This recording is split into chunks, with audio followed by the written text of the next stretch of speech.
네, 오늘 이 시간에 우리가 함께 영혼 구원은 우리의 삶의 방식입니다. 이와 같은 제목으로 하나님의 말씀에 은혜를 나누도록 하겠습니다. 하나님이 원하시는 하나님의 분명한 뜻이 있습니다. 그 하나님이 원하시는 것은 바로 모든 사람이 구원을 받고 진리에 이르기를 원하시는 것이 바로 하나님의 뜻입니다. 하나님은 그 뜻을 이루기 위하여 하나님은 지금까지도 일하시고 또한 하나님은 역사하고 계십니다. 그 하나님은 그 하나님의 뜻을 이루기 위하여 하나님의 아들을 이 땅 가운데 보내셨습니다. 하나님은 아들을 보내기 전에도 그 일을 하셨습니다. 온 인류를, 모든 사람을 구원하기 위한 하나님의 뜻을 이루어 오셨고 또한 그 뜻을 완성하기 위하여 자신의 아들을 이 땅 가운데로 보내셨어요. 여러분, 예수님께서 이 땅 가운데 오셔서 그분이 하신 일이 무엇입니까? 그분이 하셨던 모든 일이 다 영혼을 구원하는 일이었어요. 누군가를 만나야 되면 그 영혼을 그냥 만나지 않았습니다. 만나야 하는 이유가 있었고 그곳에 가셔야만 한다면 그곳에 가셔야 하는 이유가 있었습니다. 어떤 일을 하셨다면 그 어떤 일을 하시는 것 가운데 목적이 있었습니다. 예수님이 누구를 만나고 어떤 일을 행하고 또한 어떤 곳을 갔다면 그곳은 모두가 다 영혼을 구원하기 위한 일이었다는 것을 우리에게 성경은 말씀하고 있습니다. 예수님은 자신의 일을 하려고 이 땅에 오지 않았습니다. 예수님은 아버지의 말을 받아 아버지가 말하고 싶어하는 것을 말했고 또한 아버지가 하시고자 하시는 그 일을 아들이 이 땅 가운데 오셔서 그 일을 행하셨습니다. 예수님이 뭘 하셨죠? 병든 자를 고치시고 죽은 자를 살리시고 또한 귀신 들린 자에게서 귀신을 쫓아주고 그리고 또한 삶의 소망을 주고 하나님 나라의 복음을 전하여 그 천국 복음을 만민에게 선포함으로 주님은 이 구원의 역사를 이루어 가셨습니다. 주님은 3년 반 동안의 공생의 사역 동안에 그분은 이곳저곳 이스라엘 전역을 다니시면서 하나님의 잃어버린 양들을 위하여 예수님은 오셨다라고 말씀하신 그 말씀을 이루기 위하여 예수님은 곳곳에 다니시면서 복음을 전하고 그 복음의 역사를 주님은 이루셨다는 거예요. 그 사역의 절정이 무엇이죠? 바로 십자가입니다. 그렇죠? 예수님이 우리를 위해서 영혼을 구원하기 위해서 행하신 최고의 절정은 바로 십자가에서 자신의 목숨을 대속물로 내어주신 그와 같은 사건이었어요. 예수님은 부활하신 이후에 제자들에게 말씀하셨습니다. 너희는 온 천하에 다니며 만민에게 복음을 전파하라 라고 우리에게 말씀하셨어요. 너희는 모든 족속을 제자로 삼아 아버지와 아들과 성령 이름으로 침례를 주고 내가 너희에게 분부한 모든 것을 가르쳐 지키게 하라. 볼지어다 내가 세상 끝날까지 너희와 함께 있으리라 라고 말씀하셨습니다. 여러분, 그 일을 우리에게 맡기고 주님은 하늘로 올라가신 후에 그리고 몇 날이 못 돼요. 예수님이 승천하신 후 40일 뒤에 예수님이 보내시기로 약속한 성령님이 마가의 다락방에 임하셨어요. 그 마가 다락방에 임한 그 성령을 통하여 예수님의 제자들은 예수님께서 명령하신 분부하신 그 말씀을 이룰 수 있도록 하나님이 보내신 성령을 통하여 영혼을 구원하는 그 일에 함께 동참하기 시작했습니다. 그전까지는 두려워 떨던 그들이, 예수님을 십자가에 못 박아 죽였던 유대인들이 그들을 잡아갈까 봐 두려워 떨던 그들이 이제는 성령이 그들에게 임하자 그들이 예루살렘 내거리에 나가서 복음을 전하고 천국 복음에 관한 그 이야기를 시작하며 그들이 죽였던 예수가 그들이 그토록 바라고 원했던 메시아라는 걸 그들에게 전했어요. 여러분, 그들은 계속해서 천국 복음을 전했습니다. 그들은 가는 곳곳마다 복음을 전했어요. 그리고 그 복음이 오늘 어디까지 왔습니까? 바로 저와 여러분들에게도 이 복음의 소식이, 기쁜 소식이 우리에게도 들려져 우리도 구원받고 구원받은 것을 넘어 우리는 그 구원 안에 있는 풍성한 모든 좋은 것을 우리는 하나님 안에서 받은 것. 여러분, 예수님은 분명히 우리에게 명령하셨습니다. 복음을 전파하라. 예수님이 마치 유언처럼 마지막 부탁하신 말씀, 아버지께서 하시는 일을 나도 한다. 나도 이 땅에서 아버지 일을 했고 나도 너희들에게 명령하고 선포한다. 너희들도 아버지가 했던 그 일, 내가 했던 그 일을 너희들도 맡아서 성령의 능력으로 그 일을 감당하라고 우리에게 부탁하셨다는 거예요. 여러분, 주님께서 우리에게 그렇게 말씀하셨다면 우리는 남자든 여자든 어린아이든 늙은아이든 돈이 많건 돈이 적건 많이 배웠건 많이 못 배웠건 그 어떤 것에 상관없이 우리는 모든 사람에게 복음을 전파해야 하는 거예요.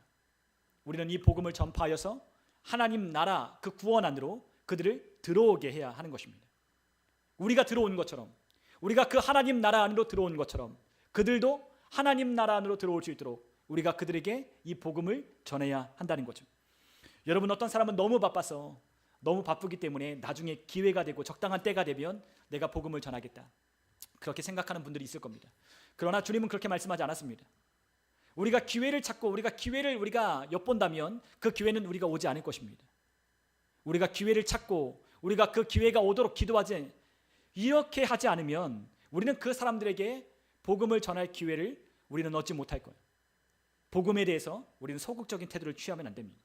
적극적인 태도를 취해야 되는 거예요. 복음을 전할 수 있는 기회를 주십시오. 복음을 전할 수 있는 문을 열어주십시오. 그들에게도 복음이 필요합니다 라고 하는, 그들을 위한 우리 안에 그 복음의 불이 붙어서 그들이 구원받아야 되는 당위성을 우리가 깨닫고, 내가 구원받았다면 그들도 구원받아야 한다라고 하는 이와 같은 사명감에 불타올라 우리가 그들을 전도하기 위하여 우리가 기도해야 한다는 거죠. 적당한 때가 언제 오겠지, 그 사람이 언젠가 복음을 들을 수가 때가 오겠지, 아니요, 그런 때는 우리가 마련해야 되는 거야. 우리가 기도하고 전도할 문을 열고, 내가 그 복음을 부끄러워하지 않고 내 주님을 자랑할 수 있는 기회를 주십시오 라고 기도할 때 하나님은 그러한 기회를 우리에게 주시는 겁니다. 우리가 지난주에도 영상을 하나 봤지만 그 홍콩계 영국인 그 도로시 챙이라고 하는 그 모델도 그 아침에 복음이 나를 변화시켰고 내가 기독교에 대한 새로운 발견을 했기 때문에 내 삶이 변화되고 하나님의 말씀을 배우면 배울수록 내 삶이 그분 앞에 복종하고, 그리고 그 복종하는, 그 순종하는 그 삶 가운데 내 삶의 모든 일이나 내 모든 것에 더 넘치는 은혜가 있었다는 것을 고백했어요. 그리고 이러한 은혜를 주시는 하나님께 나도 이 복음을 부끄러워하지 않고, 내가 이 복음을 전하면 그 사람이 어떻게 생각할까? 내가 이 복음을 전하면 그 사람이 나와 관계가 멀어지지 않을까? 내가 이 복음을 전하면 그 사람이 싫어하지 않을까?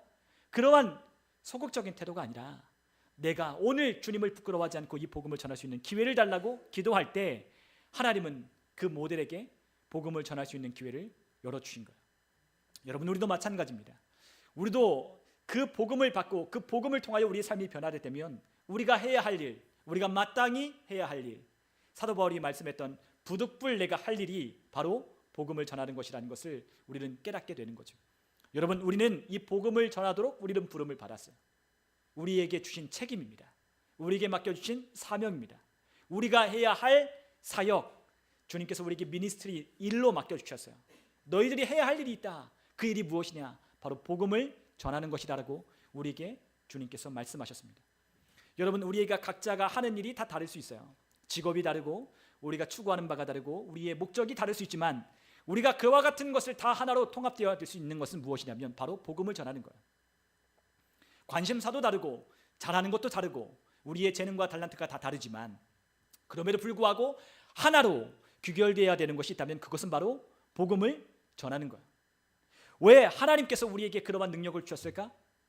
왜 하나님께서 우리에게 물질을 주셨을까? 왜 하나님께서 우리에게 그 사람을 만나게 하셨을까? 왜 우리에게 하나님께서 그곳에 가라 하셨을까? 곰곰이 생각하고 기도하고 성령과 동역하기 시작하면 성령님은 우리 안에서 그것을 깨닫고 알게 하시는 거예요. 주님의 성령이 우리에게 말씀하십니다. 내가 그 일을 하게 하기 위하여 성령을 너 안에 보냈다고 주님이 우리에게 말씀하십니다. 내가 그 일을 하게 하려고 너 안에 성령을 보내어 나의 증인이 되도록 너를 불렀다라고 주님이 우리에게 설명하기 시작한다는 거죠. 여러분, 우리가 어떤 일을 하든 그 모든 일에 다 꼭지점에는, 모든 일에 우리가 결론은 예수를 전하기 위하여 우리가 사는 거예요. 여러분, 이 세상에 가장 중요한 일이 있어요. 그것은 무엇일까요? 그것은 영혼을 구원하는 일이에요. 이것보다 중요한 건 없어요. 여러분, 나에게 중요한 게 뭘까요? 내가 구원받는 거죠. 마찬가지로 구원받지 못한 사람에게도 가장 중요한 일이 있어요. 그것이 바로 영혼 구원입니다. 복음을 전하는 거예요. 나도 구원을 받았다면 그 사람에게도 구원이 필요해요. 주님은 우리에게 그 일을 맡겨주셨어요. 우리에게 그 일을 하라고 하나님께서 하신 일을 아들을 통해서 하셨고 그 아들을 통해 하신 일을 우리에게 맡겨주시며 우리가 그 일을 할 수 있도록 성령님을 보내오셨다는 거죠. 여러분, 우리는 그 일 외에 우리가 살아있을 이유가 없는 거예요. 우리가 하나님의 말씀을 공부하고 하나님의 말씀을 알아가면 알아갈수록 우리는 분명한 걸 깨닫게 됩니다. 그것이 무엇일까요? 그것은 복음을 전하는, 영혼을 구원하는 일에 있다는 걸 우리가 알게 되는 거죠. 왜 우리가 하나님의 말씀을 따라 사느냐? 왜 하나님이 우리에게 복을 주시느냐? 왜 하나님이 우리에게 좋은 분이 되시느냐? 왜 하나님께서 우리에게 이러한 놀라운 삶을 우리에게 값없이 공짜로 주셨느냐? 그것은 다 복음을 전하기 위하여 우리에게 허락된 하나님의 은혜라는 걸 우리가 깨닫는 거죠. 여러분, 신앙은 복잡하지 않아요. 아주 간단합니다. 내가 구원받았듯 그 구원을 위하여 우리도 일하는 거예요. 그 일을 하도록 하나님은 우리를 부르셨어요. 그래서 그 일을 잘할 수 있도록 하나님께서 우리에게 능력과 재능과 시간과 물질을 더하여 주시는 거예요. 여러분, 복음을 전하는 일에 하나님은 아끼지 않으십니다. 복음을 전하는데 하나님은 아낄 것이 없어요.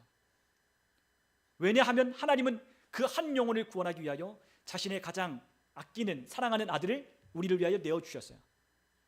그 주님이 자기 아들을 내어주셨는데 우리에게 아낄 것이 있겠느냐라고 로마서 8장에 말씀하신 것은 그것 외에 그것보다 더 가치 있는 일은 없다는 것을 우리에게 보여주는 거예요. 여러분, 내 영혼이 구원받는 것이 중요한 것처럼 다른 구원받지 못한 영혼을 구원하는 일도 매우 중요합니다. 그래서 아버지가 그 일을 하셨고 예수님도 그 일을 하셨으며 성령님도 그 일을 하도록 우리 안에 오신 거예요. 여러분, 성령님이 우리 안에 오신 이유, 우리가 뭔가 더 능력이 많아서 우리의 삶이 부유해지고 우리가 모든 것들이 잘 되는 그것을 위하여 성령님이 오신 것이 아니라 무엇을 위해 오셨다고요? 영혼을 구원하고 예수의 증인이 되게 하기 위하여 예수님이 우리 가운데 성령님을 보내오셨습니다. 여러분, 우리는 하나님의 말씀을 공부합니다. 여러분, 우리가 하나님의 말씀을 배웁니다. 우리가 하나님의 말씀을 듣습니다. 우리가 하나님의 말씀을 들으면 들을수록 우리는 하나님에 대한 이해가 증가하기 시작합니다. 우리가 누구인지가 우리가 분명해집니다. 우리가 어떻게 살아야 하는지, 우리에게 그렇게 살 수 있도록 무엇을 주셨는지 우리가 하나님의 말씀을 배우고 배우면 배울수록 우리는 그것을 알아가게 되는 거예요. 우리가 그러한 것들의 이해가 있을 때 우리의 삶이 어떻게 될까요? 더 나은 삶을 살기 시작하는 거예요. 내 백성이 지식이 없어 망한다고 하셨는데 하나님을 알고 하나님이 우리에게 주신 허락하신 것이 무엇인지를 우리가 알아가고 알아가면, 그래서 우리가 하나님의 말씀을 배우는 겁니다. 하나님의 말씀을 배울 가치가 있어요. 놀랍도록 가치가 있습니다. 여러분들이 중요하게 생각하는 어떤 것보다도 더 가치 있는 일은 하나님의 말씀을 배우는 거예요. 그리고 그분이 누구신지를 아는 겁니다. 그러면 그럴수록 우리의 삶은 더 풍성한 삶으로, 더 나은 삶으로 하나님이 우리를 이끄시는 거예요. 여러분, 그러한 더 나은 삶을 살게 되면 주님께서 우리에게 말씀하시는 이해가 더 증가하면 우리의 삶에 당연하게 나타나는 우리의 삶의 반응들이 있어요. 그 반응이 무엇일까요? 그것은 영혼을 구원하고 복음을 전하는 일에 우리가 헌신하는 거예요. 여러분, 우리의 삶이 하나님을 알고 하나님을 알면 우리의 삶이 풍성해지고 그 풍성한 삶에 우리에게 주신 이 풍성함이 무엇 때문인지를 우리가 알기 시작한다는 거죠. 아, 나도 영혼 구원자로 부르셨구나. 나도 다른 한 영혼을 구원하기 위하여 하나님이 나를 부르셨구나 라는 것을 깨닫는 거예요. 그럴 때 우리는 하나님 나라의 더 나은 증인이 되게 하기 위하여 우리의 삶을 하나님 앞에 드리는 겁니다. 더 나은 증인이 되기 위하여 어떻게 효과적으로 복음을 전할까? 어떻게 내 삶에 그들에게 복음을 전할 수 있는 기회를 우리가 만들까? 어떻게 그 사람들에게 복음을 전할 수 있도록 하나님 나에게 어떤 것을 더 주셔야, 어떤 것을 더 우리에게 이루어야, 어떤 것을 더 하셔야 될까? 아, 이미 다 하셨구나 라는 것을 깨닫기 시작할 때에 우리의 삶에 증가하는 영향만큼 이 복음의 능력은 우리의 삶 가운데 나타나게 되는 겁니다. 여러분, 우리의 삶에 하나님은 이 구원의 프로젝트에 참여할 사람들을 부르시고 계셔요. 하나님은 일하십니다. 예수님 말씀하셨습니다. 아버지가 일하시니 이제도 일하신다. 나도 그러므로 일한다. 아버지가 일하시고 나도 일한다. 여러분, 예수님이 우리 안에서 성령님을 보내주셔서 어떤 일을 하신다고요? 이 복음을 전할 수 있는 유능한 일꾼이 되기 위하여 새 언약의 일꾼으로 우리를 부르셨다고 우리가 지난주에 말씀을 드렸잖아요. 우리를 탁월하게 하시는 유능한 일꾼이 되게 하기 위하여 우리 안에 성령님을 보내주신 거예요. 여러분, 성령님이 우리 안에 오셔서 그 영혼 구원의 프로젝트에 참여할 사람들을 부르시고 계십니다. 하나님은 억지로 우리를 부르시지 않으십니다. 하나님은 억지로 우리를 그러한 사람 되라고 말씀하지 않으십니다. 그러나 하나님의 은혜를 깨닫고 하나님의 사랑을 받고 하나님의 풍성한 삶이 어디 안에 있는지, 그리고 그러한 삶을 위하여 우리가 어떻게 살아야 하는지를 알게 되면 우리의 삶은 복음 전하는 데 우리는 열정적이 될 것입니다. 여러분, 하나님은 하나님의 사역에 동참할 사람들을 찾고 계셔요. 나와 함께 하자고, 나와 함께 그 일을 함께 하자고 주님은 동역자, 파트너를 찾고 계신다는 겁니다. 여러분, 영혼 구원자의 하나님과 함께하는 파트너이십니까? 네, 아멘이셔야 됩니다. 네, 아멘이 아니어도 아멘 하셔야 됩니다. 네, 아멘하고 믿을 때 우리가 영혼 구원의 파트너가 되는 거예요. 하나님 우리를 부르셨어요. 나는 영혼 구원자다. 우리는 항상 그렇게 고백해야 됩니다. 나는 영혼 구원자다. 나를 통하여 많은 영혼을 구원할 것이다. 나는 그것을 믿는다. 왜냐하면 하나님이 나를 그렇게 부르셨다면 나는 영혼 구원자다 라고 믿는 거죠. 여러분, 우리가 어떻게 생각하고 내가 어떠한 생각을 하는지 판단을 하는지 그건 중요한 게 아니에요. 하나님이 나에게 그렇다고 말씀하시면 그런 줄로 믿는 거예요. 나는 영혼을 구원할 자다. 나는 그 영혼을 구원할 수 있도록 내 역량은 증가한다. 내 영혼 구원할 수 있도록 하나님은 나에게 모든 삶에 필요한 것들을 채워주신다. 공급자이시다 라고 우리는 고백하는 겁니다. 그러한 믿음이 우리 가운데 담대하게 있을 때 우리는 영혼 구원하는 일에 우리는 담대하게 주님과 함께 동역하기 시작하는 거예요. 여러분, 우리는 주님을 통해서 영혼을 어떻게 구원하는지를 우리는 배울 수 있어요. 여러분, 성경을 보십시오. 성경을 읽어보면 우리가 어떻게 영혼을 구원해야 되는지, 우리가 어떻게 영혼을 구원할 수 있는지 성경에 자세하게 기록되어 있어요. 누구를 통해 배우느냐? 영혼 구원자이신 예수님을 통하여 우리가 그것을 배우게 되는 거예요. 우리가 어떻게 영혼을 구원할 수 있는가? 예수님을 보고 배우는 겁니다. 예수님과 함께하는 제자들이 예수님을 통하여 영혼 구원하는 것을 배웠듯이 우리도 성경을 읽으면서 예수님을 통하여 어떻게 우리가 영혼을 구원할 수 있는지를 배우는 거죠. 여러분, 예수님은 어떻게 영혼을 구원하는지, 그리고 얼마나 많은 영혼을 구원할 수 있는지 우리에게 보여주셨어요. 예수님은 예수님만큼 영혼 구원할 자가 없다는 것을 우리에게 보여주셨습니다. 예수님은 아주 탁월한 영혼을 구원하는 자이셨어요. 우리는 예수님을 통해 어떻게 영혼 구원하는지를 배울 수 있다는 거죠. 우리는 성경을 읽으면 읽을수록 배울 것이 너무 많아요. 성경을 읽으면 읽을수록 하나님을 통해서 배울 게 너무 많아요. 성경을 통해 우리 마음을 다루어 가고 우리의 삶을 다루어 가는 것들, 또한 우리가 누구인지를 너무나도 많이 배울 게 너무나도 많습니다. 성경을 배우십시오.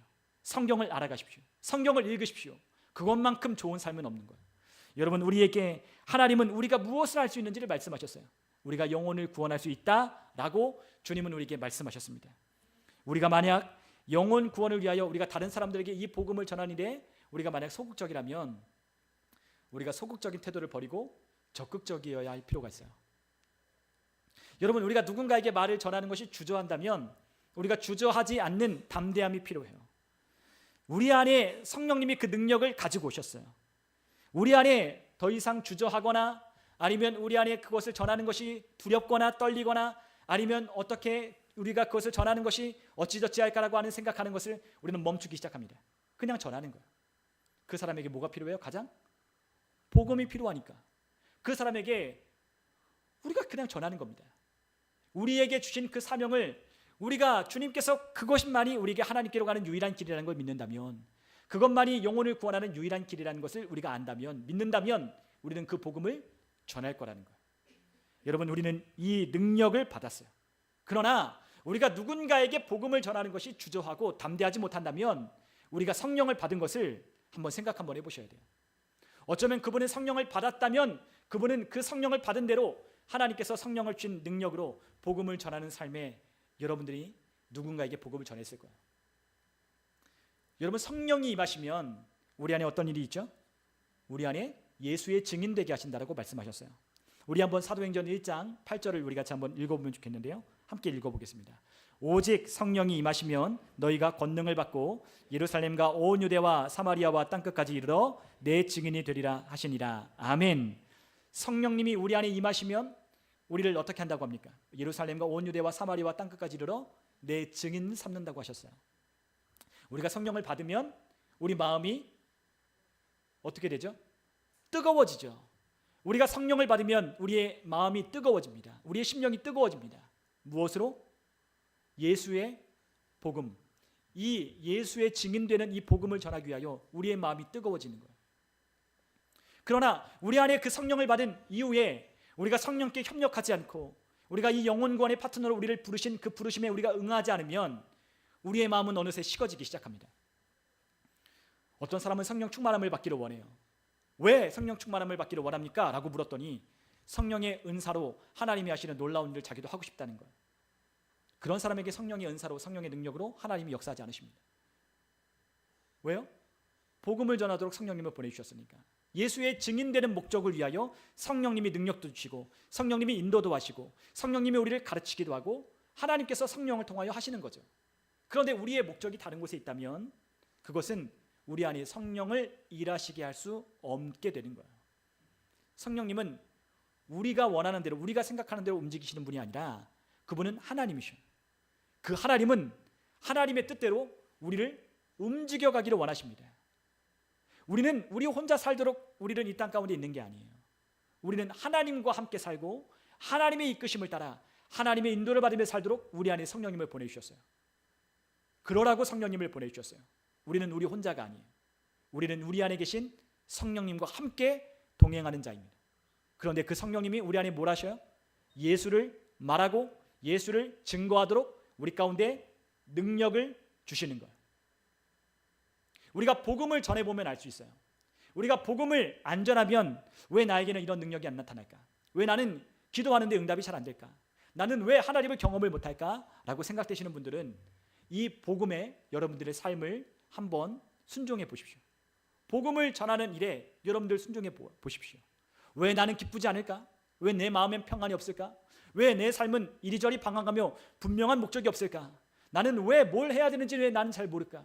왜 나는 하는 일마다 왜 라고 하는 그러한 의문이 든다면 복음을 전해 보십시오. 그러면 그 모든 왜, 어떻게, 무엇을 더는 그렇게 우리의 삶에 고민하거나 그러한 질문을 하지 않게 되는 거예요. 왜냐하면 우리를 복음을 전하는 자로, 이 복음을 전하는 유능한 일꾼으로 성령님이 우리 안에 오셨기 때문이에요. 우리에게 그 목적, 주님이 명령한 바를 이루기 위하여 성령님이 오셨기 때문에 우리가 주님의 명령을 따라 우리가 순종하기 시작하면, 우리가 영혼을 구원한 자라고 인식하며 영혼을 구원하기 위하여 우리의 삶을 거기에 초점을 맞추기 시작하면 왜? 어떻게? 무엇을? 다 알게 되는 거죠. 고민해야 될 이유가 없는 거예요. 우리의 삶이 모호하지 않는 거예요. 더는 우리의 삶의 방황이 끝난 거예요. 왜냐하면 우리 안에 성령님이 우리를 빛으로 비추고 있기 때문이에요. 주님이 우리의 삶을 빛으로 환하게 비추고 있기 때문입니다. 그리고 또한 우리 자신도 빛이라는 걸 알게 될 때에 우리의 삶의 어둠이 떠나갈 때 우리의 삶에 더는 방황이 끝나는 거예요. 제가 예전에 대전역을 통과해서 제 서울에 저희 집에 갈 때가 참 많았어요. 그러면 대전역을 통과해서 집에 가면 항상 대전역으로 통하는 그 역으로 올라가는 그 에스컬레이터 타고 딱 올라가면 마지막에 딱 광고판이 하나 있어요. 그 광고판이 새로남교회의 광고판이죠. 그렇죠? 네, 새로남교회 광고판. 여러분들 보신 분들이 있을 거예요. 거기에 뭐라고 돼 있죠? 등대가 딱 서 있는데 내 인생의 등대 예수 그리스도. 그렇게 딱 서 있어요. 우리 인생의 모든 방황이 끝을 내는 종교라는, 우리 사람의 모든 문제의 해답이 되시는 예수님을 소개하는 거예요. 예수님을 만나면 더는 방황하지 않아요. 여러분들이 예수님을 아직 만나보지 못했다면 예수님을 더 만나셔야 돼요. 왜 나는 방황하고 왜 나는 인생의 물음표가 계속 찍혀 있을까? 나는 왜 어떤 일을 해도 확신이 안 생길까? 나는 왜 나에 대한 장래와 나에 대한 미래를 나는 걱정하며 염려할까? 그러나 우리의 인생의 목적이 복음을 전하는 것에 있다는 걸 깨닫게 되는 순간부터, 그리고 그 일에 우리의 삶을 초점을 맞추고 가는 순간부터 우리의 삶을 그분이 복되게 인도하시는 거예요. 왜냐하면 그 길이 열린 문이기 때문입니다. 그 길이 열린 문이에요. 그 길이 우리의 삶에 열려있는 문이죠. 그리고 그 삶에는 하나님이 우리에게 은혜로 주신 것들이 무엇인지를 깨닫게 하는 성령님이 우리와 함께 손잡고 걸어가시며 하나님이 우리에게 은혜로 주신 것들이 무엇인지를 알게 하시고 깨닫게 하시고 그것이 무엇인지를 우리의 삶 가운데 주시는 거예요. 여러분, 그러한 삶으로 우리를 부르셨어요. 나도 하나님의 은혜로 풍성한 삶을 살고 또한 나를 통하여 하나님을 알지 못하고 잃어버린 그 영혼들을 구원하는 일에 내가 하나님과 함께 동역한다면 하나님이 우리에게 그러한 삶을 경험하게 하시는 거예요. 아마 보다 스펙타클할 겁니다. 보다 우리의 삶이 아주 멋지고 그리고 또한 우리의 삶에 놀라운 일들을 경험하는 삶의 연속이 될 거예요. 여러분, 우리가 가끔 그런 얘기 들어보잖아요. 복음을 전하기로 시작하니까 놀라운 일이 생기기 시작해요. 금요철야 때 끝나고 정명수 집사님에게 제가 물었어요. 집사님, 오신다고 하는 사람이 있습니까? 했더니 한 4명이나 같이 오신다는 분이 있다는 거예요. 근데 복음을 전했다는 거죠. 어떻게 전할까 주저도 됐지만 담대하게 복음을 전했대요. 오자고 초청장을 막 나눠드리고 기회를 엿보다가 아니야, 줘야 되겠다 하고 주면서 오라고 하니까 어떤 한 사람이 같이 가자고 막 이렇게 옆에 추임새를 놓고 또 막 같이 가자고 해서 같이 온다고 하는 사람들이 있는 거예요. 여러분, 우리가 이 복음을 전하는 것에 우리의 마음을 순종하면, 우리가 이 복음을 전하는 것에 우리가 입을 열고 이 순종하기 시작하면 처음엔 잘 안 되는 것 같아 보일 수 있어요. 잘 안 될 수도 있어요. 그러나 복음을 전하고 순종하기 시작하면 복음에 따르는 능력을 우리는 경험하기 시작할 겁니다. 오네. 그 사람 안 올 것 같지만 함께 오자고 하니까 오네. 그리고 예수님을 소개하려고 하니까 듣네 라는 거죠.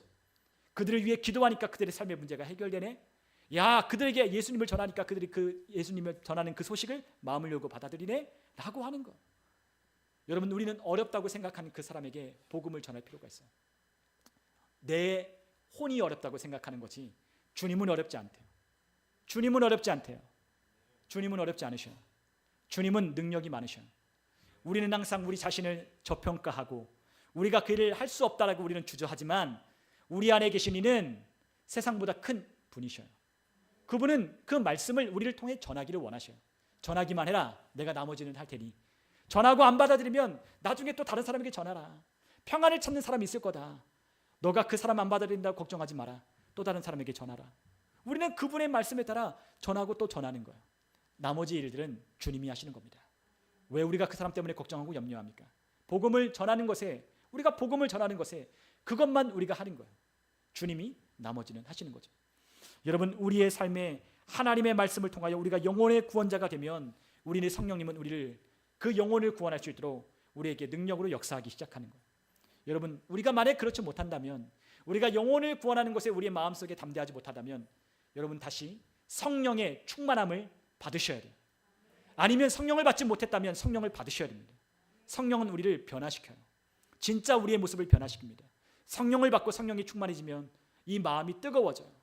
전하지 않고는 견딜 수 없습니다. 왜냐? 우리 안에 살아계신 이가 복음을 전하게 하시기 때문이에요. 이것이 가장 고상한 지식이라는 걸 우리에게 가르쳐주기 때문이에요.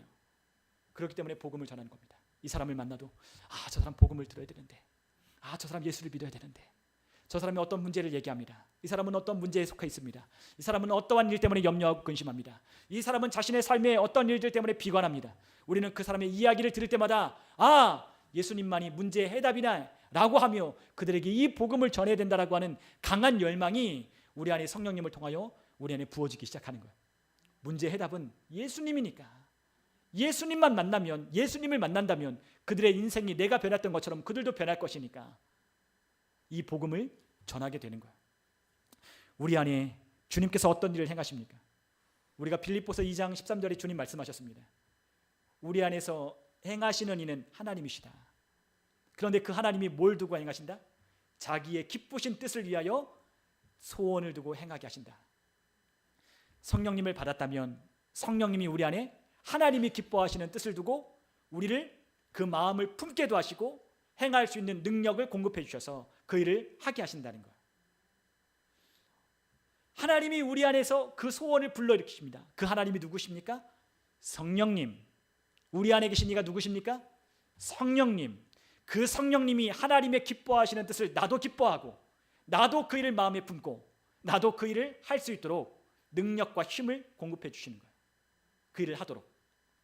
그 일을 하도록만 우리 마음속에 주는 게 아니라 그 일을 능히 할 수 있도록 우리를 도우시는 거죠. 그게 바로 성령님이 우리 안에서 행하시는 일이에요. 우리를 그냥 증인되게 하지 않으셨습니다. 증인은 증거가 있어야 돼요. 우리가 예수를 믿고 예수를 만나면 우리의 삶에 증거가 있습니다. 증거가 있죠. 내가 예수 믿고 변화된 증거, 내가 예수 믿고 변화된 증거, 그 증거가 있는 그 증거를 가지고 담대하게 말을 하기 시작하는 거예요.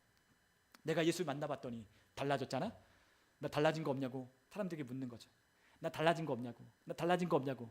그러면 그 사람들이 뭐가 달라졌는데? 라고 묻겠죠. 똑같구만. 그럼 우리 얘기해 줘야 돼요. 씩 웃으면서 나는 예수님 만나서 달라졌어 라고 얘기해 주는 거야. 뭐가 달라졌냐? 달라진 거 안 느껴져? 라고 얘기해 주는 거야. 그러면 그 사람들이 뭐가 달라졌냐 하면 얘기를 듣는 거죠. 여러분, 우리의 변화를 아마 여러분들 주변에 있는 사람들이 더 눈치를 잘 챌 거예요. 여러분들의 변화를, 여러분들을 주목해서 보는 사람들은 여러분들의 변화를 더 눈치를 잘 챌 겁니다. 우리의 삶의 변화는 반드시 사람들이 알게 되어 있어요. 우리의 삶에 변화가 있다면 사람들은 알게 되어 있어요. 여러분, 그 변화를 우리는 그들에게 소개하는 거예요. 예수님은 우리에게 이렇게 말씀하셨습니다. 예수님이 겟셋마네 동산에서 그 십자가를 지기 전에 예수님은 하나님께 기도했어요. 이 쓴잔이 내게 비껴가기만 하게 해줄 수만 있다면 비껴가게 해달라고. 그런데 하나님께 어떻게 기도했느냐? 하나님은, 아버지는 모든 것이 가능합니다. 만약 할 만하시거든 이 쓴잔도 비껴가게 해주세요 라고 하나님께 기도했어요. 예수님이 하나님을 바라보는 하나님께 대한 이해, 그 이해는 하나님은 모든 것이 가능한 분이신 거예요. 우리가 누가복음 1장 37절에 보니까 마리아가, 예수님의 육신의 어머니인 마리아가 그 천사 가브리엘을 통하여 수태하는 그 이야기를 들었어요. 그때 마리아가 뭐라고 대답하느냐? 누가복음 1장 37절에 대저 하나님의 모든 말씀은 능하지 못하심이 없느니라 라고 선포했습니다. 고백했습니다. 우리의 고백도 이와 같아요. 하나님이 하신 말씀은 능하지 못함이 없다. 내게 능력을 주셨다면 나는 그 능력으로 나는 행할 수 있다. 내게 능력 주시는 자리에서 나는 모든 것을 할 수 있다 라고 우리는 그것을 마리아처럼 우리도 고백해야 되는 거예요. 여러분, 누가복음 18장 27절에 예수님이 또 이렇게 말씀하셨습니다. 우리 같이 한번 읽어볼까요? 같이 읽겠습니다. 이르시되 무릇 사람이 할 수 없는 것을 하나님은 하실 수 있느니라. 아멘. 사람은 못해도 하나님은 하신다는 거죠. 내 안에 누가 계시죠? 하나님.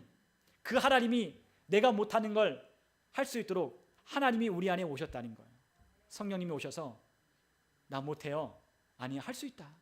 난 못해요. 아니야, 해봐. 아니요, 안 될 건데요. 아니야, 네 능력으로 하는 게 아니라 내 능력으로 하는 거야. 해 라고 주님 말씀하시는 거죠. 우리의 고백이 이거예요. 나는 못하지만 주님은 다 하실 수 있어요. 그게 우리의 고백이에요. 예수님은 아셨어요. 그분이 모든 걸 다 하실 수 있다는 거예요. 우리도 말해야 돼요. 여러분, 우리 미나 성도님하고 금요일날 또 그런 얘기를 나눴어요.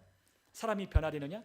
잘 안 변한다는 거죠. 근데 우리 미나 성도님이 고백하는 거죠. 안 변하지만 사람이 변할 수 있다. 무엇으로? 하나님으로.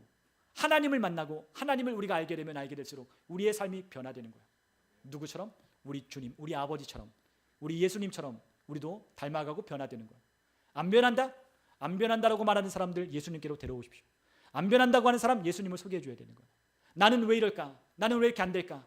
나는 뭐가 문제일까? 나는 도대체 이 인생이 왜 이렇게 꼬였을까? 나는 왜 내 삶이 하는 것마다 실패할까? 왜 나는 내 인생이 이 모양인 꼴일까? 라고 생각하는 사람들이 있다면 예수님을 만나야 되는 거예요.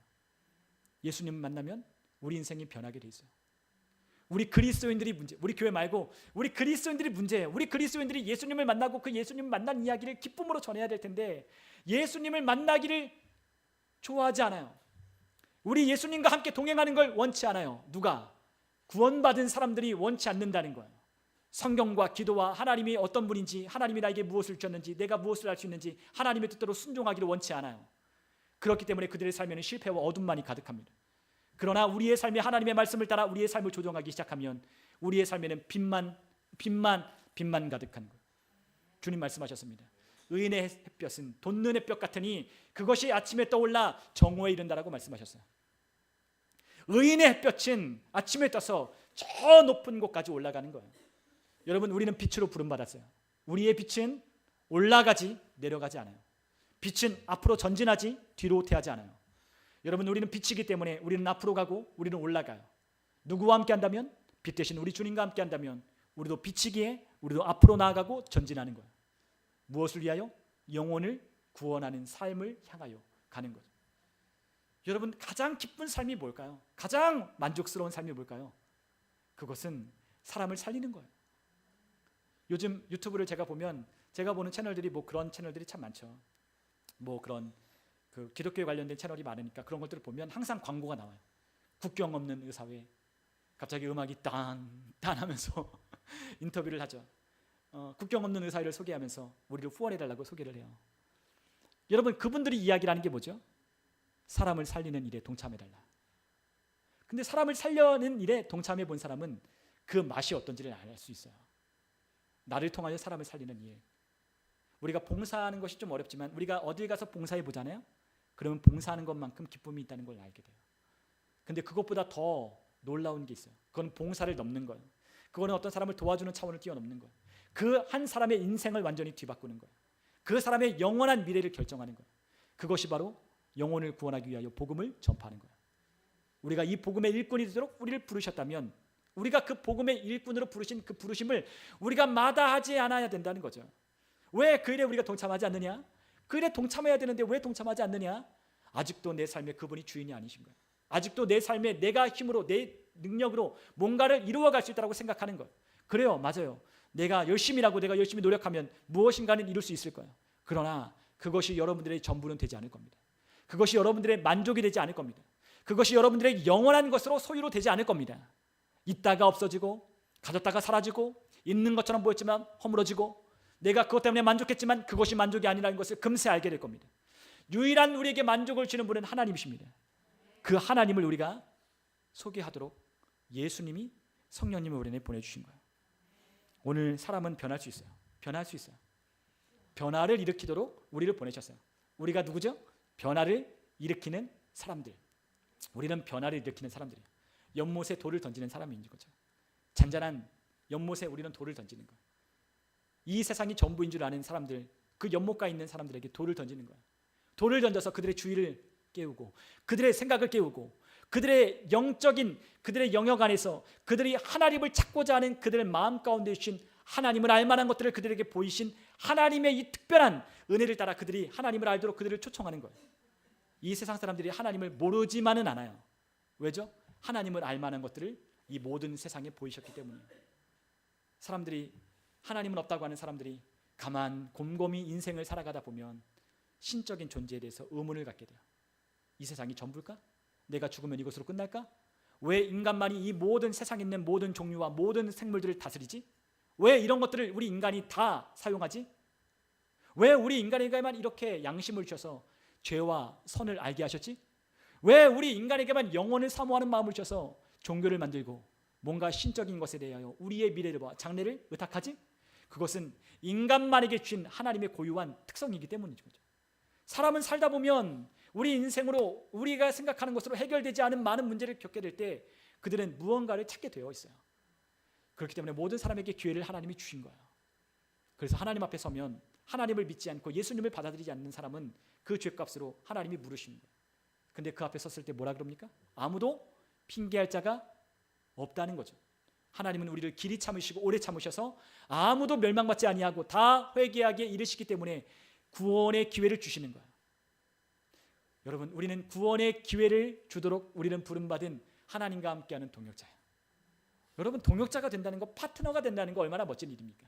가장 위대하신 그분과 함께 파트너가 되어서 그분의 일을 우리가 맡아 하고 있다는 것이 얼마나 위대한 일입니까? 이 일에 대하여 우리가 열정적이지 않을 이유가 아무것도 없는 거예요. 여러분, 어떤 분은 이성적으로 생각하면 이해가 안 된다 생각하시는 분이 있어요. 여러분, 아닙니다. 이성적으로 생각해 보십시오. 곰곰이 하나님의 말씀을 통하여 여러분들 안에 있는 영적인 이해를 통하여 이성적으로 판단하고 생각해 보십시오.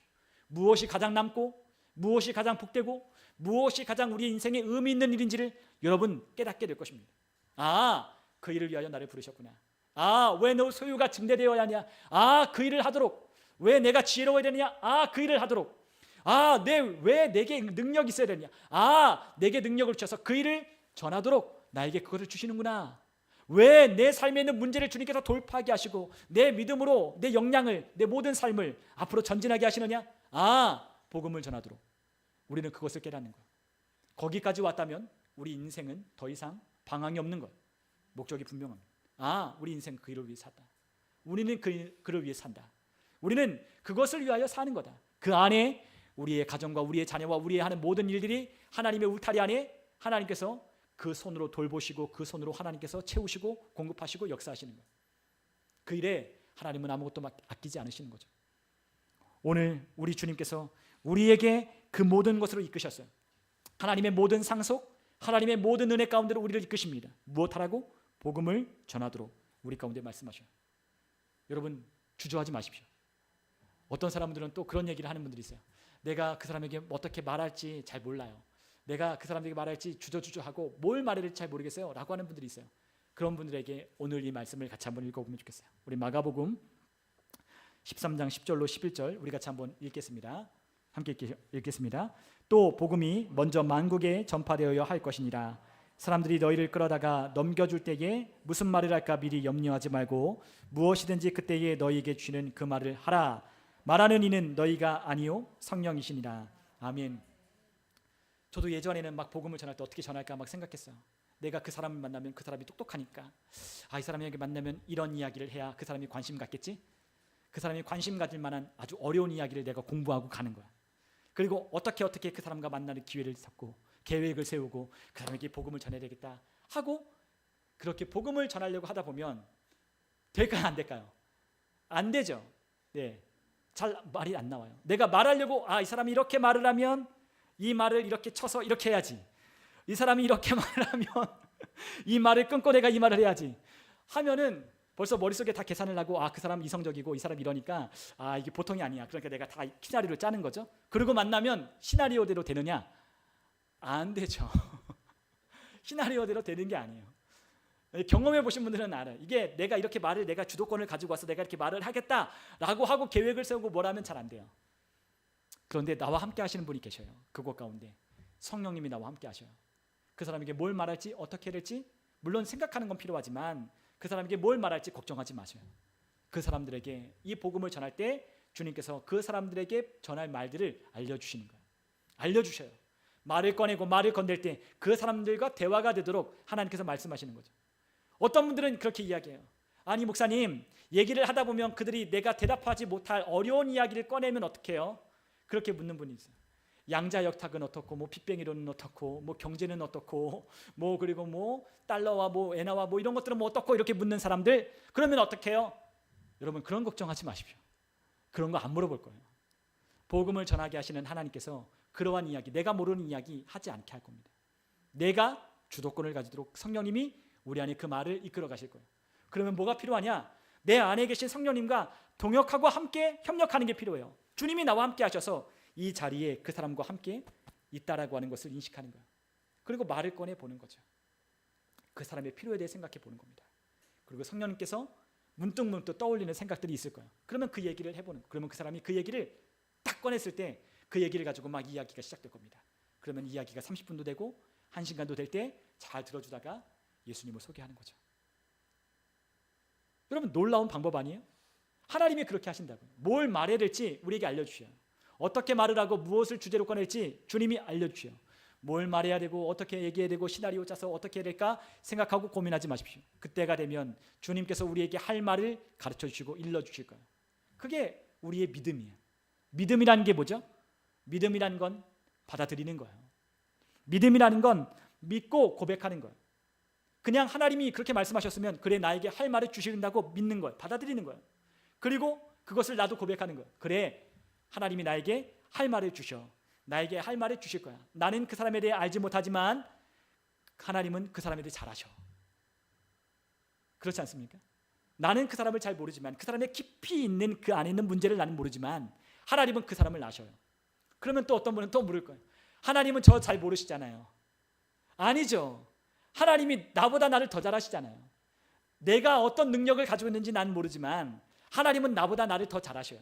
내가 어떤 걸 더 잘하는지, 내가 무엇을 더 잘할 수 있는지 하나님이 나보다 나를 더 잘 아셔서 나에게 그렇게 할 수 있는 거예요.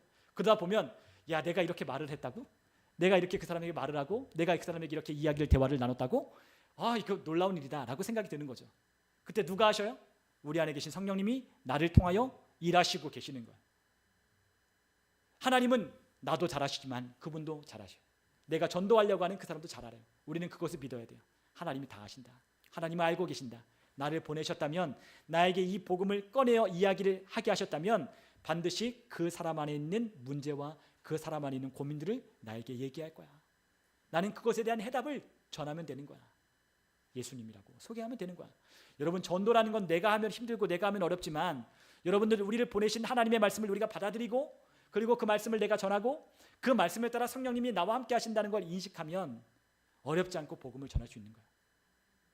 우리가 요한복음 4장에 보면 예수님께서 사마리아라고 하는 그 지역에 수가라고 하는 동네에 가셨어요. 우리가 잘 아는 이야기죠. 예수님께서 갈릴리를 지나 예루살렘으로 가고자 하실 때 사마리아 땅을 지나가시는 거예요.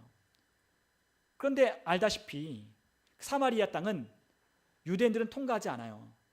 왜냐하면 이방인들과 통혼하고 이방인들과 자폰한 잡종이라고 생각했기 때문에 그들과는 상종도 하지 않는 거예요. 그러니까 사마리아 땅을 밟지 않고 그냥 요단강을 건너서 트랜스 요르단 지역을 해서 이렇게 돌아가는 거죠. 그렇죠? 요르단을 통해서 이렇게 돌아가는 거예요. 유대 땅으로. 이 땅을 통과하면 빠르지만 돌아가요. 근데 예수님이 제자들에게 말씀하셔요. 사마리아 땅을 내가 통과하여 가야 되겠다 라고 말씀하셨어요. 제자들이 의아하죠. 아니 왜? 예수님이 뭘 잘못 잡수셨나? 예수님이 좀 뭔가 좀 약간 이상해지셨나? 라고 생각했을지도 몰라요. 그러나 예수님은 항상 무엇을 위하여 하셨다고요? 영혼을 구원하기 위하여 일을 하시는 거예요. 사마리아 땅을 통과할 이유가 있었어요. 누구를 만나야 돼요? 사마리아 수가성에 있는 한 여인을 만나 그 여인을 구원하기 위함으로 예수님은 그곳에 가셨어요. 전도는 예수님의 삶의 방식이었어요. 예수님 모든 것이 전도와 연결되어 있어요. 영혼을 구원하는 것과 연결되어 있어요. 그분은 사마리아 땅을 통과하여 수가성에 가셨어요. 수가라고 하는 동네에 들어가셔서 예수님이 무척 피곤하셨어요.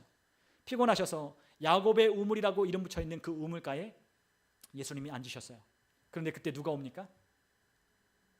수가성에 있는 한 여인이 낮 12시에 물을 길러 오는 거죠.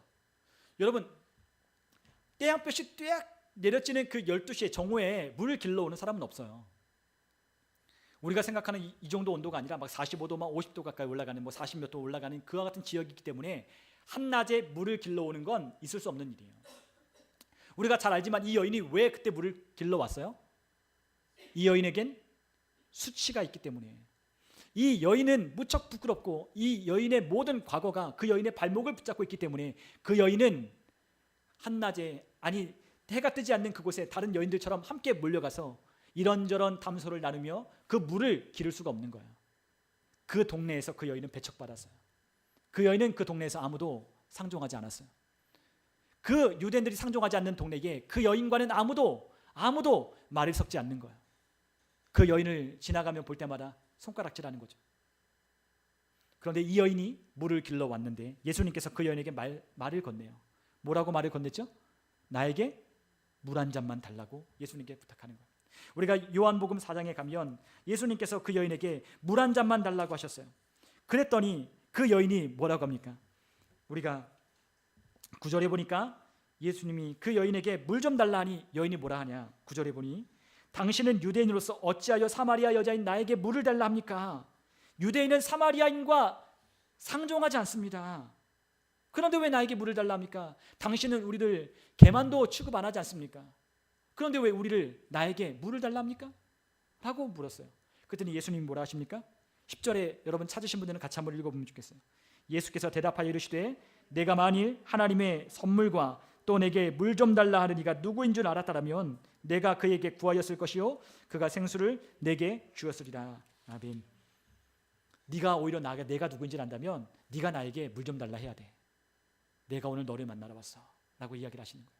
얘기를 꺼내십니다. 그러면서 예수님이 또 말씀하십니다. 내 물을 마시는 자는 다시 목마르려니와 내가 주는 물을 마시는 자는 영원히 목마르지 아니하리니 내가 주는 물은 그 속에서 영생하도록 솟아나는 샘물이 되리라 라고 말씀하셨어요. 성령을 가리켜 하시는 말씀이죠. 성령님을 우리 안에 보내주시면 마르지 않는 샘물로 우리가 그렇게 살 수 있다라고, 우리의 삶의 절망, 좌절이 아닌 하나님이 주시는 풍성한 삶으로 성령님이 우리 가운데 샘물을 뿜어내신다라고 우리에게 말씀하시는 거예요. 그런데 그 여인을 그렇게 해요. 그러면 나 더 이상 물 좀 길러오지 않게 해주세요 라고 부탁을 하는 거예요. 이 여인의 매일매일의 삶의 고민이었어요. 그게 매일 고민이에요. 매일같이 부끄럽고 매일같이 수치스러운 그의 인생. 그래서 매일매일 물을 기를 때마다 그 필요한 이 생명수와 같은 물을 매일 길러야 되는데 남들이 안 보는 그 태양볕에, 매일 그 뜨거운 태양볕에 나가서 물을 길러오는 그 여인의 인생을 생각해 보세요. 얼마나 그 여인이 얼마나 비참한 인생을 살았는가. 근데 예수님이 갑자기 말을 꺼냅니다. 내 남편을 불러오라는 거예요. 누가 그렇게 알게 하셨을까요? 성령님이.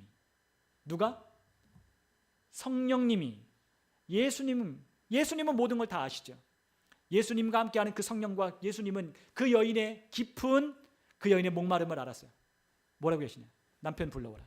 그랬더니 여자가 뭐라 합니까? 남편이 없는데요 라고 했더니 예수님이 뭐라고 하셔요? 그래, 맞다, 네 말이 맞다. 그래, 그런데 너 전에 남편 5이 있었고 지금도 어떤 한 남자와 살고 있는데 그 남자는 내 남편이 아니구나 라고 얘기했어요. 그랬더니 이 여인이 뭐라고 합니까? 당신은 선지자입니다. 당신은 선지자군요 라고 그렇게 놀라는 거예요. 그러면서 그 여인이 뭘 얘기해요? 무엇을 얘기하죠? 예배에 관한 이야기를 하기 시작했어요. 우리는 사마리아 여기서 예배하는데 당신은 예배하는 곳이 또 있습니다 라고 했더니 예수님이 예배에 관한 이야기를 하시며 그 이야기를 통해서 그 여인에게 점점 더 깊이 그 여인을 구원하기 위하여 하나님께로 이끌어오는 거예요. 그럴 때 그 여인이 예수님을 만난 그 소식을 듣고 그 여인이 점점 변하기 시작했어요. 그 동네에서는 그 여인이 가치 없는 여인이었어요. 수치와 멸시를 받는 여인이었어요. 아무도 그 여인을 거릴 떠보는 사람이 없었어요. 누구와도 대화할 수 없고 누구도 알아주지 아니하고 누구도 그 여인과 가까이 하는 사람이 아무도 없는 정말로 비참한 여인이었어요. 그 여인은 항상 목말랐어요. 남편을 만날 때마다, 남자를 만날 때마다 달라달라 하는 여인이었어요. 그런데 그 여인에게 예수님이 나타나셔서 그에게 영원히 마르지 아니하는, 더 이상 달라하지 않는 인생, 더 이상 남들에게 구걸하지 않는 인생, 더 이상 이 목마를 것 때문에 고민하며 그 인생을 허비하는 인생이 아니라 그 주님께서 영원히 목마르지 아니하는 삶으로 그를 인생을 이끌어오는 거예요. 예수님을 만났더니 그의 자화상이 바뀌는 거예요. 삶이 바뀌는 거죠. 나는 가치 없는 인생이었지만 그분이 나를 바꿔주셨어요. 그분이 나의 삶을 바꿔주셨어요. 생각이 바뀌기 시작했어요. 마음이 바뀌기 시작했어요. 갑자기 마음이 뜨거워졌어요.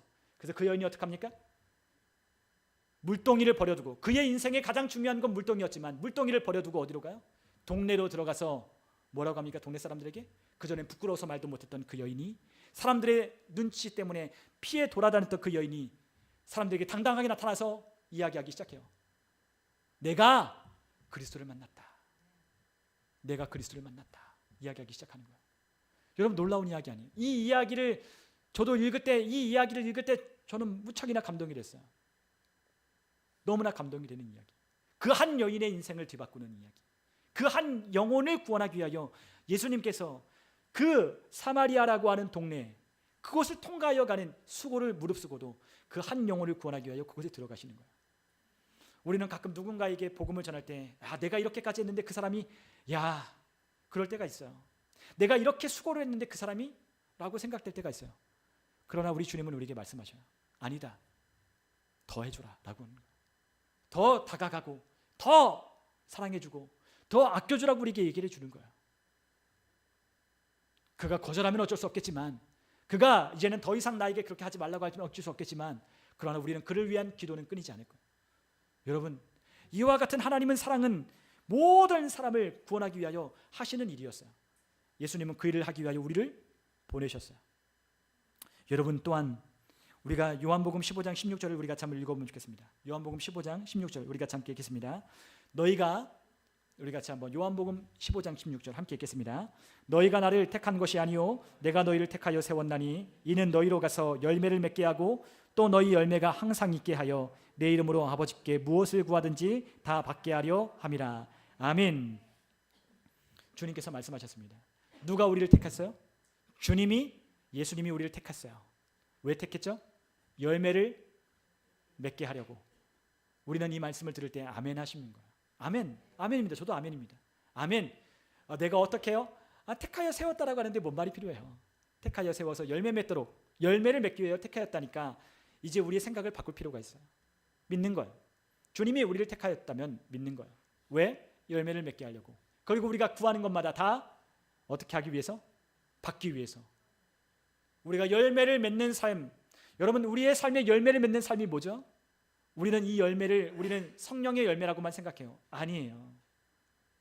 물론 그러한 열매도 있겠죠. 그러나 이 열매를 맺는다고 하는 제일 첫 번째 열매는 바로 영혼을 구원하는 거예요. 그 일을 위하여 예수님이 어떻게 하셨어요? 제자를 택했고 우리도 택하여 불렀죠. 우리 집사님들을 부르고 우리 청년을 부르고 저를 부르고 우리 아이들을 불렀어요. 예수 믿는 구원받은 성령 받은 하나님의 자녀로 부르신 거예요. 열매를 맺게 하시려고. 너 열매 맺는 삶이 아닌 삶이 끝났다. 이제는 너의 삶에 열매가 맺혀질 거야. 너의 삶에 열매가 없는 삶이 아니라 너의 삶은 이제부터 열매가 있는 삶이야. 너의 삶에는 모든 것들이 풍성하고 모든 것들이 이 뿌리가 그 시냇가에 있는 나무처럼 너는 청청하고 나무가 열매를 맺어. 너가 그걸 믿기만 한다면, 너가 그렇다고 믿고 그 말씀에 따라 너가 순종하며 하나님과 함께 동역하기만 한다면 그 일이 이루어지는 거야 라고 말씀하셔요. 주님은 억지로 하지 않으셔요. 주님은 우리에게 선택권을 주시는 거예요. 주님은 우리에게 권면하셨어요. 그 일을 해야 된다고. 그 일을 하는 것이 가장 우리 인생에 가치 있는 일이라고. 그 인생 안에, 그 초점 안에 모든 것이 있다는 것을 주님이 우리에게 보여주셔요. 다시 말씀드립니다. 우리의 삶의 가정을 풍성하게 하고 싶다면, 우리의 삶의 직장과 일터를 풍성하게 하고 싶다면, 우리의 삶 안에 풍성한 생각과 풍성한 열매들을 우리 가운데 맺고 싶다면 복음을 전하는 일에, 열매를 맺는 일에 나를 택하였다는 걸 믿어야 되는 거야. 그렇게 구하면, 그러한 목적으로 구하면 안 이루어질 게 없죠. 주님, 나는 이 복음을 전해야 되는데 이런 어려움이 있습니다. 그러나 이런 어려움이 아닌 주님이 나에게 열매를 맺게 하셨으니 나는 염려 끝, 나는 하나님이 원하시는 것을 나는 고백합니다. 확장되어야 될 이유가 있습니다. 하나님, 이곳이 번창해야 될 이유가 있습니다. 하나님, 내가 역량이 있어야 될 이유가 있습니다. 주님, 나는 복음을 전하는 일꾼입니다. 나는 그 영혼에게 빛이 되고 싶고 그 영혼에게 예수님을 소개하는 자가 되고 싶습니다. 나를 위해서 주님이 일하시는 걸 나는 믿습니다. 주님, 나를 주님과 협력하게 해주세요. 협력하는 거예요. 우리 로봇 아니에요. 우리 로봇처럼 막 때려서 너 안 해? 너 가만 안 둔다고 그렇게 하잖아요. 복 안 준다? 너 그렇게 하면 너 내 안 도와준다? 주님이 그렇게 우리를 다루지 않으신다고 했잖아요. 이미 넘치는 사랑을 받았어요. 넘치는 은혜를 받았어요. 그 모든 은혜와 그 모든 혜택과 그 모든 사랑은 그 영혼을 구원하는, 우리를 향한 그 사랑이 그 영혼을 향한 사랑 안에 저와 모든 영혼들에 있는 그 안에 있는 거예요. 여러분, 우리는 그 일을 위하여 우리는 부르심을 받았어요. 여러분, 가끔 우리가 돌아보면 우리가 먼저 손을 뻗어야 될 사람들이 있어요. 우리가 아니면 그 사람에게 손을 내밀어 주지 못하는 사람들이 있어요. 여러분, 내가 아니면 우리가 다가가지 못하는 사람들이 있어요. 진짜. 여러분 주변에 혼자 고민하고 있는 사람들이 있을 거예요. 그런 사람들에게 아무도 손을 뻗어주지 않을 때 여러분들이 가셔서 그들에게 다가가셔서 의자를 땡겨 앉으시고 의자를 슬며시 옆에 가서 이야기를 좀 나눠보시는, 일하는데 좀 힘들지 않냐고, 하는데 좀 어렵지 않냐고, 의자를 조금 땡겨서 옆에 있는 책상에 가서 얘기를 좀 나눠보셔요. 그리고 과자도 하나 건네시고 사탕도 하나 건네보시고 얘기를 해보셔요. 주님이 일하실 겁니다. 여러분, 우리가 혼자 있는 어떤 사람은 무력한 상태로 있는 사람들이 있어요. 누군가의 도움이 필요하지만 이해하기 못하고 끙끙 앓는 어떤 사람들이 있을 수 있어요. 주님은 우리에게 그것을 보여주시는 사람도 있을 거예요. 여러분, 우리가 성령의 은사가 있는데, 여러 가지 은사가 있는데 지식의 말씀이 있어요. 가끔 우리는 그런 때가 있어요. 저 사람에게 이런 게 필요하겠구나, 저 사람에게 이런 문제가 있을 거구나 라고 하는 어떤 것들이 하나님이 우리에게 주시는 감동들이 있어요. 저 사람에게 내게 다가가야 되겠다. 그럴 때 하나님이 우리에게 은사적으로 우리에게 그것들을 보여주는 거예요. 우리가 그분과 협력하면 하나님이 우리에게 은사로, 성령님이 우리 가운데 그것을 영혼 구원하는 데, 교회를 세워가는 데 그것들을 사용하시는 거예요. 나 그 사람 모르는데 내 안에 계신 그분과 함께 얘기를 해보니 그 사람의 문제가, 그 사람의 해답도 있는 거예요. 우리에게 가장 중요한 건 그러므로 효과적인 증인이 되는 거죠. 효과적인 증인이 돼야 돼요. 어떻게 효과적인 증인이 될까요? 우리가 조금 더 높은, 아니면 우리가 좀 더 잘난 사람 되면, 똑똑한 사람, 아주 멋진 사람 되면 그렇게 될까요? 물론 도움은 될 수 있겠죠. 그러나 그것은 한계가 있어요. 우리가 효과적인 증인이 되려면 우리 안에 계신 성령님과 우리가 협력을 해야 돼요. 동행해야 돼요. 우리가 왜 예수님과 동행해야 되죠? 왜 우리는 예수님과 동행해야 되죠? 우리 안에 계신 그분의 일을 하기 위하여 주님과 동행하는 거예요. 어떤 사람은 주님과 동행하다 손을 놓칩니다. 어떤 사람은 동행하다가 삶의 목적을 잃어버려요. 왜냐하면 우리에게 그 목적이, 초점이 분명한데 그 목적과 초점을 우리가 잃어버렸기 때문이에요. 영혼을 구원하는 것에 초점이 있어요. 거기에 맞춰가는 거예요. 예수님은 이곳을 가셔도 영혼 구원, 저곳을 가셔도 영혼 구원, 베다니에 가셔서 마르다와 마리아와 그리고 또한 나사로의 그 형제를 만났던, 그 가족들을 만났던 이야기, 영혼 구원하기 위하여. 빌립이 나다나엘을 데리고 와서 나다나엘을 만나서 이야기를 할 때 그 나다나엘과 이야기하는 것, 야, 너가 무화과 나무 아래 있는 걸 내가 봤다 라고 했더니, 야, 당신을 납비시군요. 당신, 그전에는 빌립에게, 야, 나사렛 예수, 나사렛에 무슨 선한 것이 나겠느냐 라고 이야기를 했어요. 그런데 와서 만나보고 얘기해 보니까 그분이 날 아시는 거예요. 예수님이 내가 누군지를 아시는 거예요. 내가 무화과 나무 아래서 나다나엘이 고민하며 생각에 잠겨 있는 것을 예수님이 보셔서 그걸 얘기하실 때, 당신은 보통 분이 아니시군요 라고 얘기를 하는 거예요. 여러분, 우리의 삶에 그러한 일들로 주님이 우리를 이끌어 가시는 거예요. 당신 안에 있는 예수님은 하나님이시구나, 당신과 함께하는 그분은 진짜 하나님이시구나 라는 것들을 우리에게 보여주는 거죠. 여러분, 우리의 삶에 새로운 가치를, 새로운 인생을 발견하도록 주님이 우리를 부르시는 거예요. 우리가 복음을 전하도록 주님이 우리를 부르셨어요. 그래서 빌립이 이 이야기를 할 때 와보라는 거야. 와봐라, 잔말 말고 와봐라, 와봐라 하는 거죠. 여러분, 우리가 누가복음 19장에 가면 또 삭개오를 만나셔요. 삭개오를 만나셔요. 예수님은 그 삭개오가 나무에 올라가서 예수님을 바라보는 그 모습을 보고 나무에 가셔서 삭개오에게 내려오라 말씀하시는 거예요. 내가 오늘 내 집에 유하여야 되겠다. 삭개오가 회개합니다. 회개합니다. 내가 남은 걸 뺏은 거 있으면 돌려주겠습니다. 착복한 거 있으면 4배로 갚아주겠습니다. 너무 기쁜 거예요. 인생이 새롭게 시작됐어요. 인생이 새롭게 시작됐어요. 여러분, 우리가 그러한 사람으로 우리가 예수님 만난 거예요. 우리가 예수님의 능력을 우리가 진짜 알아야 되고 우리가 만나야 돼요. 내게 예수님이 어떤 분인지 여러분, 복음이 분명하지 않다면 내가 예수님을 분명히 만나고 그 예수님을 통하여 우리의 삶이 바뀌어진 이야기가 우리 가운데 있어야 돼요. 예수님은 우리의 삶을 충분히 바꿀 수 있어요. 예수님이 날 잘 아시니까. 주님이 모든 걸 다 아시니까.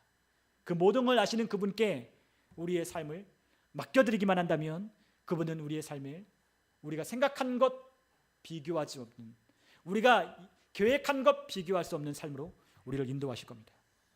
여러분, 그러므로 우리가 영혼을 구원하기 위하여 힘써야 돼요. 영혼을 구원하기 위해 우리가 힘써야 돼요. 예수님은 다양한 사람을 구원하셨어요. 이런 사람 저런 사람 이런저런 사람들을 다 구원하셨어요.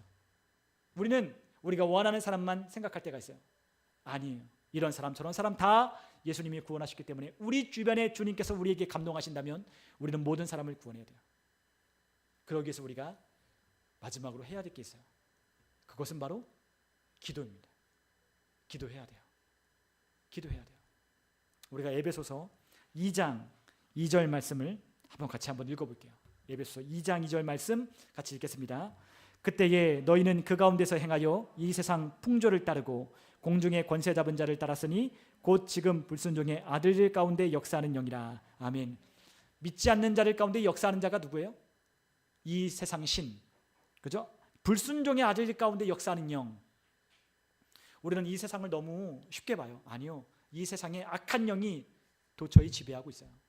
세상의 문화, 세상의 모든 통치, 정치, 모든 학계, 공중권세 잡은 자가, 이 모든 어둠의 주관자가 이 세상의 모든 통치권을 행사하고 있다라고 에베소 6장에 말씀하셨어요. 우리가 고린도서 4장에 보니까 이런 말씀을 합니다. 4장 3절과 4절에 만일 우리의 복음이 가리웠으면 망하는 자들에게 가리워진 것이라. 그 중에 세상의 신이 믿지 않는 자들의 마음을 혼미하게 하여 그리스도의 영광의 복음의 광채가 비치지 못하게 하미니 그리스도는 하나님의 영상이라. 아멘. 그렇기 때문에 우리가 무엇을 해야 돼요? 기도해야 돼요. 기도. 우리가 마태복음 12장 29절을 우리 같이 한번 읽겠습니다. 마태복음 12장 29절 함께 읽겠습니다. 사람이 먼저 강한 자를 결박하지 않고서야 어떻게 그 강한 자의 집에 들어가 그 세간을 강탈하겠느냐. 결박한 후에야 그 집을 강탈하리라. 아멘. 그 결박하고 있는, 강탈하고 있는 그 도적을 우리가 예수님의 이름으로 몰아내야 되는 거예요. 예, 계속해야 되는 거예요. 계속해야 되는 거예요. 예수님의 이름으로 명하노니 이 어둠의 주관자, 그 마음에 그리스도의 영광의 복음의 광채가 비추지 못하게 하는, 그 빛이 찬란하게 비추고 있지만 그 빛이 비추지 못하도록 어둠으로 가리고 있는 이 악한 영아, 예수님의 이름으로 떠나가라. 그 영혼들을 위해 우리가 기도할 때마다 항상 잊지 말고 기도해야 돼요. 아, 그들이 이 영광의 복음의 빛난 광채를 보지 못하고 있구나. 누구 때문에? 이 세상 신, 악한 영들 때문에 보지 못하고 있구나. 그들 영혼을 위해서 우리가 기도해야 돼요. 여러분, 우리가 기도할 때 떠나가라 뭐 그렇게 하는 게 아니에요. 그죠? 우리 안에 누가 계셔요? 성령님, 예수 그리스도가 계셔요. 담대하게 선포하는 거예요. 오늘 하루 선포하는 거예요. 예수님의 이름으로 명하노니 어둠의 권세야 너는 떠나가라. 점차 우리가 그 사람의 마음 안으로 그리스도의 영광의 복음의 광채가 전진할 수 있도록, 점진적으로 점령하여 들어갈 수 있도록 우리가 기도하는 거예요. 예수님의 이름으로 명하노니 너의 모든 결박은 끊어질지어다. 모든 권세는, 어둠의 권세는 떠나갈지어다. 그의 어둠으로 싸매고 있어서 이 세상에 고작 구하고자 하는 것들이 이 세상에 있는 것들밖에 구하지 못하는 돈, 죽을까봐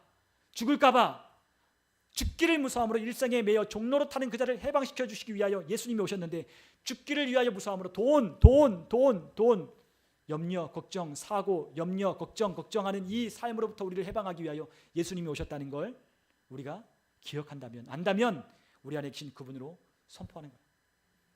돌아올 줄 믿는다. 돌아오게 되어 있다 라고 믿으며 믿음의 위치를 차지하는 거예요. 고지를 선점하는 거예요. 고지 위에 올라가서 보는 거죠. 조감도를 보고 그 영혼이 오게 되어 있구나. 나는 그 영혼들을 위해 포기하지 말고 기도하면 되는구나. 기도하는 거예요. 어떤 자는 시간이 길어질 수도 있어요. 그러나 포기하지 마셔. 반드시 올 거예요. 반드시 우리 안에 있는 이가 세상에 있는 이보다 어떠셔요? 더 크다. 요한일서에 분명 말씀하셨어요. 우리 안에 계신 이가 세상에 있는 자보다 크다. 아멘. 여러분 가끔 귀신들을 무서워하고 세상에 있는 것들을 두려워하는 사람이 있어요. 우리 안에 계신 이가 비교할 수 없이 강하셔요. 우리 안에 계신 하나님이 비교할 수 없이 강하셔요. 사탄 이 귀신은 이미 그들의 모든 통치권과 모든 권세가 박탈당했어요. 박탈당했기 때문에 그들이 할 수 있는 건 거짓말하는 것밖에 없는 거예요. 우리도 그 전에 속았죠. 우리도 그 전에 속았어요. 염려하고 막 걱정하고 막 마음에 안달복달하고 안절부절 못하고 막 그와 같은 것들 때문에 막 마음에 막 열이 나고 막 그와 같은 것들에 마음에 두려움이 있어서 우리가 갈팡질팡했던 그와 같은 우리 지난 날이 있었잖아요. 근데 예수님은 그것을 끝내시기 위하여 우리 가운데 오셨어요. 더는 걱정하지 마라. 더는 염려하지 마라. 더는 믿음이 없는 행태를 보이지 마라. 믿음을 취하라. 믿음을 취하라. 주님 우리에게 말씀하십니다. 여러분 우리가 복음으로 전진한다면 우리는 아까 우리가 앞에서 봤던 쉰들러 리스트 그 영화처럼 우리는 많은 영혼을 구원하는 것들을 우리는 보게 될 거예요. 예, 보게 될 겁니다. 보게 될 겁니다. 예, 우리가 봐야 돼요. 여러분 보지 않은 거는 절대로 일어나지 못해요. 진짜예요. 여러분 우리가 믿음으로 보지 못하는 건 결코 우리의 삶 가운데 일어나는 일이 없어요. 우리가 믿음으로 좋은 것들을 그려내지 못하면 절대로 좋은 일은 오지 못해요. 왜냐하면 나도 믿지 않았기 때문에, 나도 그렇다고 생각하지 않았기 때문에 절대로 그런 일은 일어날 수 없어요. 우리가 믿음으로 올바른 그림을 그려야 되는 거예요. 올바른 자화상을 그리고 올바른 믿음으로 우리의 삶 가운데 일어날 말씀으로 그것들을 보는 거예요. 아, 영혼 구원자로 부르셨다. 내가 가는 길에 예수님의 제자들처럼 또한 예수님이 나를 통하여 나에게 복음을 전해요. 이 김기환이라고 하는 사람이 구원을 받은 것처럼 나를 복음을 전했던 어떤 선생님처럼 나에게 복음을 전했던 누구처럼 나에게 복음을 전했던 직장 동료처럼 아니면 우리 부모 형제들처럼 나는 영혼을 구원하는 자다 라고 믿으며 이 복음으로 우리 이번 한 주 동안도 복음을 전하는 일에 전심전력하시는 저와 여러분들 되시기를. 그리고 여러분 영화 보여드린 건 이거 가지고 옛날에 처음 봤을 때는 막 감동이 들었어요. 근데 많이 봐가지고 이 영화 많이 봐가지고 전도 축제 할 때 많이 봐가지고 이제 감동이 별로 없어요. 여러분 감동 한번 주고 이렇게 막 마음에 그래 나도 전도해야지 이러려고 이거 보여드리고 이걸려고 복음 전하는 말씀 전하는 게 아니에요. 우리의 무엇이다 영혼 구원은 우리의 라이프 스타일이에요. 우리가 살아가는 삶의 방식입니다. 저와 여러분들의 모든 삶의 방식이 영혼 구원하는 데 있기를 주님의 이름으로 축원합니다. 우리 함께 기도하겠습니다.